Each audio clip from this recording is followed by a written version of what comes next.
Umuutang pambili ng bigas. Kahit na hindi bayaran, bigay mo na lang. Umuutang pambili ng gamot. Ha? Bigyan mo na lang, kapatid. O kung talagang gusto mo, pautang mo, pwede rin. Kung hindi na magbayad, salamat sa Diyos. Ang may utang na sa'yo, ang Diyos, babayaran ka niya. Kasi naawa ka sa dukha, nagpapautang ka sa Panginoon, sabi ng salita ng Diyos. Hindi makakalimot ang Diyos na bayaran ka sa tamang pagkakataon. Tatanggap ka ng kabayaran, kapatid.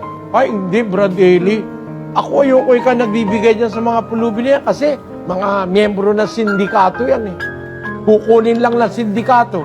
Eh de, para wag makuha ng sindikato, bigyan mo ng damit. Eh kasi kita mo, gula-gulanit eh. O kaya, bigyan mo ng pagkain, pakainin mo. Kung talagang paniwala mo sindikato. Pero kung hindi naman, mga lihiti mo naman, matatanda